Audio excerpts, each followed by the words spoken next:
Bonjour à tous et bienvenue dans cette nouvelle vidéo. Aujourd'hui on va parler de la Facecam 4K chez Elgato, mais avant de vous présenter un petit peu plus le matériel et ce genre de choses comme je le fais d'habitude, laissez-moi vous dire une petite chose.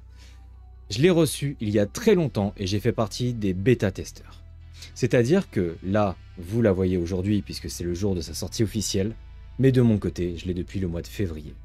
Et j'ai pu la voir s'améliorer, petite touche par petite touche, et même participer finalement au fait qu'elle soit aussi bien aujourd'hui, tout simplement parce que moi et d'autres, on a dû faire beaucoup de retours sur tous les problèmes éventuels qu'on pouvait avoir, ce genre de choses.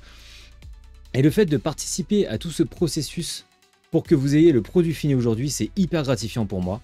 Un grand merci à Mermaider pour sa confiance, parce que c'est elle qui est venue me voir pour me demander si je pouvais le faire. Et évidemment, j'acceptais directement. Mais directement, la question se posait même pas. Je trouvais ça absolument génial. Et encore aujourd'hui, je suis super fier d'avoir pu participer à ça. Pour rentrer un peu plus dans le vif du sujet, je vous montre déjà cette petite boîte. Alors oui, on retrouve l'ancien packaging avec les couleurs, avec vraiment ce qui définit l'identité d'Elgato. On n'a pas les boîtes plus cartonnées, un peu comme on peut voir celle d'Equilight juste ici, ou ce genre de choses. C'est vrai que c'est rigolo parce que d'un produit à l'autre, ça peut changer. J'ai pas forcément l'information de pourquoi. Est-ce que c'est très grave? Non. Moi, ça me fait toujours plaisir de la retrouver, un petit coup de nostalgie. Là où cette caméra est vraiment dingue, parce que vous allez voir, je vais varier entre caméra et webcam, je sais même pas trop comment la définir parce qu'elle est un peu tout en même temps. Ce qui est vraiment incroyable, c'est qu'on a un très grand capteur. C'est un Sony Starvis. Ça vous donne déjà une très grande qualité pour le matériel, parce que Sony, mine de rien, ça reste les meilleurs. À mon sens, en tout cas, c'est les meilleurs en termes de capteur, ça y a pas au-dessus. J'aime beaucoup l'image que ça propose, j'aime beaucoup ce que ça projette, j'aime beaucoup ce que ça fait. Donc vraiment, pour moi, Sony, ce sont les meilleurs en termes de capteur. Et là, on en a un. Tout simplement. On a un très grand objectif, en fait il est très large, et vous l'avez vu tout simplement avec la boîte, mais je vous mettrai des jolis plans, je vous mettrai tout ça. Donc vous allez voir que vraiment c'est très grand, et quand on compare la taille qu'on a juste ici, voilà là vous le voyez bien, la taille qu'on a juste ici, et la taille que j'ai en face de moi, oh, vous inquiétez pas, il y a ce qu'il faut. Ce qui est absolument génial, c'est qu'on va retrouver déjà toutes les features qu'il y avait au niveau de Camera Hub. Donc ça, voilà. Mais on a une petite nouveauté que je vais vous montrer aussi juste après. La grande nouveauté à elle seule, c'est qu'on va avoir ce genre de petites choses. C'est tout simplement des filtres. Donc là, depuis le départ, vous avez l'image sans aucun filtre. La seule chose que j'ai appliquée, c'est un LUT que j'apprécie particulièrement. C'est la seule chose que j'ai corrigée sur l'image. Mais je vais vous montrer aussi en brut, je vais vous montrer au fur et à mesure avec les filtres. Et moi, celui que j'utilise tout le temps, c'est le filtre polarisé. Alors, je vous montre ça. On va se rapprocher un petit peu, vous et moi.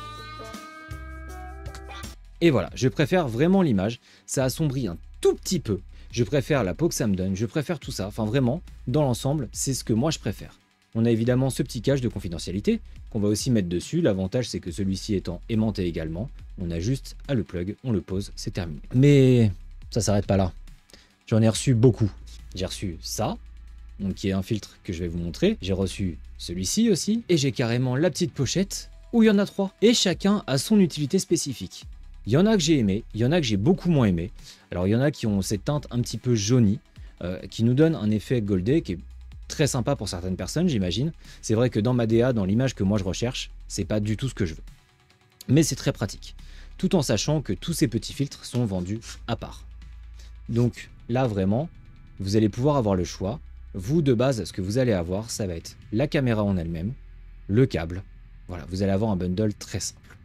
Les filtres vont être vendus à part et j'ai pas encore l'information du prix au moment où je tourne la vidéo. Ce qui reste tout à fait génial, c'est qu'on garde la même connectivité autant avec Camera Hub que avec les Stream Deck. Vraiment, rien ne change. Ce qui fait que tout simplement, si je veux zoomer, je peux toujours le faire avec mon Stream Deck. Et une fois que j'ai zoomé, si je veux décaler un peu plus haut, un peu plus bas, à gauche, à droite, peu importe, je peux tout faire directement avec. Et ça, c'est quelque chose que j'ai toujours aimé avec Elgato. Mais c'est vrai que là, on va commencer à aborder le premier point que j'apprécie moins sur cette caméra. C'est que dès qu'on commence à zoomer, la qualité baisse quand même pas mal. Là, vous voyez, ça reste encore plutôt bien, mais vraiment, comme c'est un zoom numérique, il n'y a aucune action mécanique au niveau du zoom, c'est que du numérique. Automatiquement, ça baisse un petit peu la qualité d'image. C'est pas dramatique. Surtout que pour la plupart des gens, vous allez l'utiliser sur Twitch, donc vous allez être en petit aussi. C'est vrai qu'on a moins ce côté grave. Pour un youtubeur comme moi, tout de suite, ça va se ressentir. C'est pas grave, Je vous ai même d'ailleurs déjà fait une vidéo avec cette caméra. Vous l'avez sûrement pas vue, vous avez sûrement pas fait la différence. Et pourtant, il y en a une qui est sortie. Mais vous pouvez toujours m'écrire dans les commentaires la vidéo que vous pensez être. C'est depuis mon retour, c'est assez récent. Donc vous n'avez pas beaucoup de vidéos, mais je vous laisse imaginer. En parlant de commentaires, n'hésitez pas à vous abonner. Récemment, on est beaucoup monté en abonnés et j'en suis super content. Ça me débloque beaucoup d'opportunités, beaucoup de choses, c'est très chouette et ça récompense aussi beaucoup tout le travail que je fournis. Grâce à vos abonnements, ça me permet vraiment de pouvoir avancer sur ma carrière de YouTube et c'est quelque chose qui me fait très envie depuis longtemps. Les pouces bleus, les commentaires m'aident aussi énormément. Si vous partagez mes vidéos, ça m'aide d'autant plus.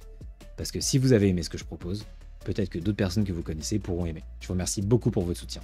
Donc c'est vrai que automatiquement, dès que l'image va commencer à baisser un petit peu en qualité, c'est quelque chose que, par exemple, je vais voir, mais que vous aussi, vous allez voir en tant que viewer. Même si on peut essayer de corriger un petit peu derrière, ça sera jamais idéal. En plaçant correctement votre caméra, vous n'aurez pas forcément ce genre de souci de votre côté. Là, c'est vrai que ma caméra est un petit peu loin parce que ce que je veux, c'est avoir aussi tout cet effet vis-à-vis de mon décor, tout simplement. Et on arrive au deuxième point que j'ai beaucoup moins aimé. C'est qu'on n'a pas d'effet bokeh. Pour ceux qui ne connaissent pas l'effet bokeh, c'est-à-dire que moi je vais être très net, très visible. C'est vraiment ce flou d'arrière-plan, pas comme celui que vous allez utiliser sur Discord ou sur n'importe quoi d'autre par exemple, mais c'est vraiment un flou qui va être plus naturel, qui va être plus fondu. Là j'ai essayé de plein de façons possibles et il n'y a eu aucun moyen de le faire malheureusement. C'est pas très grave, mais c'est vrai que j'aurais apprécié l'avoir parce que même si je veux qu'on voit bien mon décor, le fait qu'il soit légèrement flouté aurait été beaucoup plus sympa. C'est pas non plus dramatique bien sûr, mais c'est quelque chose qu'à titre personnel j'aurais apprécié. Je vais vous spoiler tout de suite pour le prix, 200 €. C'est le prix. Elle coûte 200 €. Pour ce que ça propose, pour la qualité d'image, pour la finition, pour tout ce que ça intègre, ça les vaut très largement. Ça, ne vous inquiétez pas. Ce que j'ai trouvé génial, c'est qu'on changeait vraiment le format avec cette caméra. On n'est pas dans le format habituel qu'on va avoir avec les différentes facecam qu'on a eu jusqu'ici, que ce soit la MK1, la MK2, la facecam Neo ou encore la facecam Pro. Pour ma part, je l'ai placé sur le stand que j'avais déjà reçu et je vous avais fait une vidéo avec le bras de micro qui est juste ici et le stand. Et ben, je l'utilise toujours pour ça. Elle est très bien finie et ce qui me faisait extrêmement peur, c'est au niveau de la qualité. On filme en 4K 60 fps. On a énormément de réglages et il y a beaucoup de choses intégrées à cette caméra, notamment ce capteur plus grand.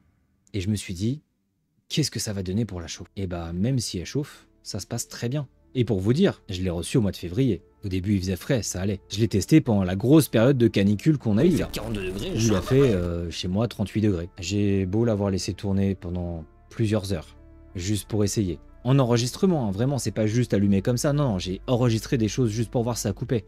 Il y a eu ni coupure, ni ralentissement, ni le moindre problème. Je suis même pas sûr qu'il y ait eu des drops de FPS. Même à certains moments, je suis pas sûr que même ponctuellement il y a eu des drops. Deutsche Qualität. Ça montre quand même plusieurs choses. Le refroidissement dedans est très efficace et la chauffe est hyper contenue. Et ça c'est super positif parce que combien de créateurs on est à avoir eu des problèmes de surchauffe de nos appareils? Beaucoup trop. Est-ce que là on a le problème avec elle? Non. Rien que ça, c'est le meilleur argument. Ça veut dire que vous pouvez record ou stream pendant des heures sans vous dire à un moment ça va couper peut-être. Là vous n'avez pas ce souci. Comme j'ai pu vous le dire, bêtement et simplement, on garde vraiment quelque chose de très similaire avec Camera Hub. Donc là comme on le voit, j'enregistre en 4K à 30 fps sur un format RAW. Le format RAW va nous permettre de faire un étalonnage vraiment très précis au niveau de la colorimétrie sur nos logiciels de montage par exemple, mais aussi de pouvoir appliquer certains effets. Le seul problème que j'ai et qui n'est pas du tout lié à Elgato, et ça vraiment ça m'embête parce que j'aurais adoré vous le montrer. Alors peut-être que si j'arrive à le réparer d'ici la sortie de la vidéo, j'arriverai à vous mettre une séquence qui sera forcément différente parce que tourne un autre jour, mais je n'arrive pas à réinstaller le SDK d'NVIDIA alors que j'ai la place, alors que j'ai tout, je comprends juste pas pourquoi ça bug.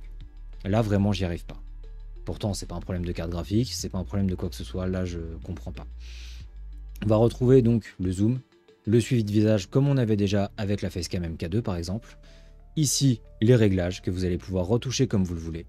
Ici, ça va changer très légèrement par rapport à d'habitude, mais on peut aussi utiliser la HDR, comme sur la Facecam MK2. Et là, par contre, la grosse différence, c'est sur la réduction de bruit. Autant vous pouvez la désactiver totalement, donc là on trouve un petit peu de grain, c'est à peu près normal, ça il n'y a pas de souci. On peut le mettre en low, qui déjà est suffisant pour régler nos problèmes.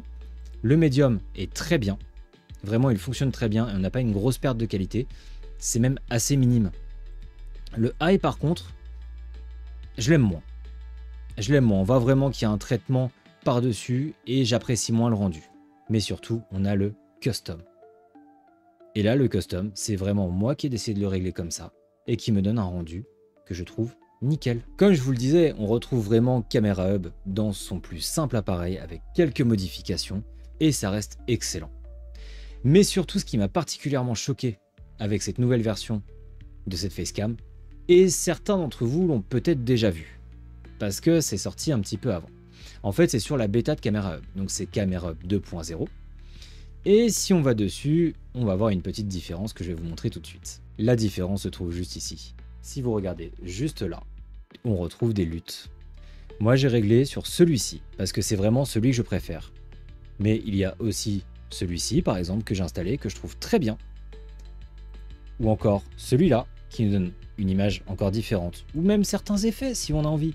Ça peut toujours faire un effet sympa en stream, puisque vous pourrez le mettre sur votre Stream Deck. Ou alors un effet un petit peu plus terne, mais qui peut apporter aussi des choses. Moi, j'aime beaucoup celui-ci, parce qu'on a cet effet cinématographique que j'aime beaucoup, on a cette intensité. Vraiment, l'image me plaît, mais c'est personnel, et c'est exactement pour ça qu'on a des luttes. L'idée, c'est de trouver l'image qui vous plaît et qui vous correspond. Et je trouve ça vraiment génial. Parce qu'on a cette personnalisation encore de notre système et de notre caméra, de notre image, qui va nous permettre d'avoir vraiment ce qu'on veut, ce qu'on recherche. On va vraiment pouvoir avoir l'image qui nous correspond. Et c'est le plus important quand on crée du contenu, c'est avoir une image qui nous plaît, qui nous ressemble, qui nous correspond. Là où je vous disais, et c'est ce qui me dérange, c'est tout ce truc avec les arrière-plans IA. C'est pas dramatique, parce qu'en soi, vous connaissez déjà, je vous avais déjà montré dans la précédente vidéo que j'avais fait sur la Facecam MK2, donc c'est pas très grave si je vous les montre pas, mais c'est vrai que j'aurais apprécié vous faire quelque chose d'un petit peu plus complet, malheureusement. J'arrive pas du tout à régler ce souci. Ce qui est vraiment fou sur cette caméra, c'est que autant on a plein de réglages, autant on a un prix contenu, et les soucis qu'on a dessus sont quand même très limités. Donc franchement, pour avoir vu en plus l'évolution, parce qu'au départ, l'image qu'on avait n'était pas du tout la même.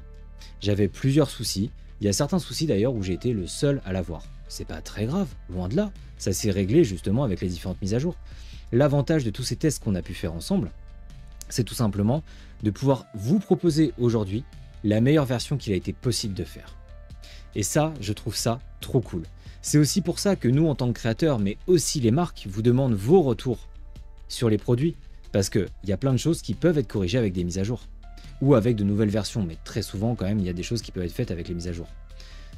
Si on vous demande tous ces retours, c'est parce qu'en multipliant les avis des gens, on arrive à savoir s'il y a des problèmes qui sont très isolés, des problèmes qui sont très courants, et ça permet d'agir tout de suite. Donc là, je vous montre l'image vraiment sans rien, comme on l'avait au départ, et maintenant, on va monter ce petit filtre. Vous voyez, avec ce filtre-là, la différence n'est pas notable, mais on a quand même un petit peu de lissage qui se fait, mais qui nous apporte aussi globalement une diffusion un petit peu plus sympa. Celui-ci va nous apporter un effet un petit peu plus flouté. Si on regarde bien les bords, on se rend compte que c'est légèrement plus flouté, on a un effet un petit peu rétro. Il est très sympa, mais le côté légèrement jauni me déplaît. Alors évidemment, ça reste corrigeable, c'est pas tellement un souci de le corriger, mais j'ai moins aimé cet effet. Maintenant, c'est vrai que pour certaines images, pour certains contextes vraiment particuliers, on va vraiment pouvoir apporter quelque chose de plus sympa. Ça va être très sympa, cet effet un peu jauni, un peu rétro, un peu flou. Ça reste très très cool. De toute façon, comme je vous l'ai dit dès le départ, moi mon préféré, ça reste le polarisé. Il n'y a rien à faire, je les ai tous essayés, ça reste le polarisé. Et ensuite, on arrive sur ces trois petits-là. La seule chose que je regrette un petit peu, en fait, c'est que ici, on a cette bague, en fait, qu'on va pouvoir adapter. Donc celle-là, c'est la bague pour le filtre polarisé. Et en fait, c'est cette bague qui nous fait le côté magnétique. J'aurais aimé que du coup, tous les autres filtres aient aussi ce truc magnétique pour vraiment pas s'embêter, avoir juste à l'enlever et à remettre. C'est bien plus pratique que de devoir visser et dévisser à chaque fois. C'est pas très grave, mais ça aurait été vraiment top si tous les filtres pouvaient avoir ça. Mais surtout, en fait, tout son avantage, c'est ceci. Tout simplement parce qu'en fait, le filtre en lui-même est fait d'une certaine façon et ça vous apporte ce genre d'effet. Évidemment, c'est du coup pas utilisable forcément tout le temps. Il vous faut certaines sources de lumière. Mais ça peut être très intéressant si vous avez un effet vidéo ou en stream à faire, vous pouvez l'utiliser exactement pour ça. Les deux autres sont un petit peu dans la même veine. On a du coup cet effet qui, dans son cas à lui, est différent. Et là, on aura un effet encore différent. Vous voyez donc vraiment, selon celui qu'on va utiliser, on aura ces différents effets. Pourquoi est-ce que j'ai particulièrement aimé le polariser? Déjà, je voulais montrer, la teinte est un petit peu plus sombre, le contraste me plaît un peu plus avec celui-ci. Et je vais vous montrer particulièrement pourquoi. C'est tout simplement parce que la diffusion du coup de la lumière, on a moins ce côté reflet. Et ça, j'adore. Des fois, en stream ou en vidéo, j'ai envie de mettre des lunettes, de faire l'idiot. Sauf que j'ai une keylight énorme qui est juste ici, une keylight énorme qui est juste ici. Imaginez un petit peu si jamais je mets des lunettes. Les reflets que vous allez avoir sont catastrophiques. J'ai pas mes lunettes avec moi pour vous montrer. Mais c'est pas grave. Et donc du coup, ce genre de filtre polarisé fait vraiment son superbe effet. Là, comme j'ai beaucoup modifié les filtres à la volée, il a du mal à encore bien reprendre la télé et tout ça. Malheureusement, mais ça arrive. Par contre, si j'éteins un peu plus les lumières, là vous voyez qu'il y a des petits points blancs qui apparaissent. C'est tout à fait normal. Tout simplement parce qu'en fait, elle va essayer de compenser, et en essayant de compenser, ça va créer ce genre de petits artefacts. Dans tous les cas, quand vous voulez vous filmer correctement, le plus important c'est d'avoir de la lumière. Là j'ai juste ma fenêtre ici qui n'est pas énorme, qui m'apporte un peu de lumière, et ma lumière au fond. Si je commence à rajouter ne serait-ce que celle que j'ai à ma gauche, donc qui va être vraiment juste au-dessus de la caméra, vous voyez, les points disparaissent un peu plus, on en a quand même moins, et ils sont en train de disparaître au fur et à mesure. Là, en ayant rajouté ma deuxième lumière, la plupart des points ont disparu. C'est normal qu'elle n'arrive pas à refaire le focus, elle comprend pas ce qui vient de se passer. Mais là, ça y est, maintenant que j'ai juste redémarré très rapidement la caméra, tout a disparu, j'ai récupéré ma luminosité comme il le fallait, j'ai tout récupéré comme il le fallait, et là je suis tranquille.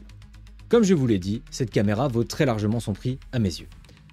Non seulement parce qu'on a toute la suite logicielle avec Camera Hub qui reste strictement identique et nous apporte la même chose qu'avec les autres, tout en ayant rajouté les luttes, tout en ayant rajouté cette custom pour la réduction de bruit. Ça, c'est déjà génial. Mais surtout, la qualité globale. Je veux dire, regardez. C'est presque pas perceptible que c'est filmé avec une webcam. Si on a un œil un peu aguerri, évidemment, on peut le voir, parce que ça reste le genre d'image que vont produire des webcams. Donc c'est normal.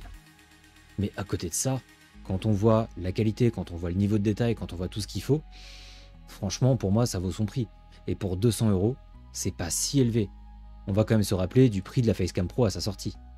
C'était bien plus élevé que ça, et elle est restée élevée pendant très longtemps. Là, on a un prix qui est très contenu, on a une super qualité. Je suis sincèrement sur le cul. Parce que là, il n'y a pas d'autre mot. Même le jour où je l'ai déballé, ça a été ma première caméra en 4K. Et j'ai adoré, si on compte pas mon téléphone bien sûr, mais ça n'a rien à voir. Et vraiment, quand je vois les images de tout ce que j'ai pu voir à droite à gauche, de petites webcams et tout, je trouve que celle-ci fait partie de la meilleure. Et surtout la personnalisation. Toute la personnalisation qu'on a avec la facilité de Camera Hub, comment se plaindre. Sur ce, je vous fais de très gros bisous. Encore un énorme, que dis-je, un gigantesque merci à Mermaider pour sa confiance. Également à Elgato pour leur confiance. Parce que c'était vraiment pas rien de confier ça. C'était vraiment pas rien de faire participer un si petit youtubeur que moi à ce genre de test en bêta. C'est quelque chose qui m'a beaucoup touché, pour être sincère avec vous, parce que quand on est petit comme ça et qu'on a ce genre d'opportunité, on se dit vraiment que notre travail plaît. Et que, je sais pas, ça donne une légitimité supplémentaire, ça fait extrêmement plaisir et j'ai beaucoup aimé participer à ça. Un grand merci à vous d'avoir regardé la vidéo jusqu'au bout. Effectivement, elle est un peu plus longue, mais il y a tellement de choses à dire sur cette caméra que franchement, ça vaut le coup. N'hésitez pas à l'acheter, n'hésitez pas à remercier Elgato, parce que c'est vraiment pas rien ce qu'ils ont fait pour moi. N'oubliez pas de vous abonner, le petit pouce bleu, le commentaire, partagez la vidéo, mettez la cloche. Tout ce que les youtubeurs répètent tout le temps, mais on en a vraiment besoin, ça nous aide beaucoup. Sur ce, je vous fais des gros bisous et on se dit à bientôt.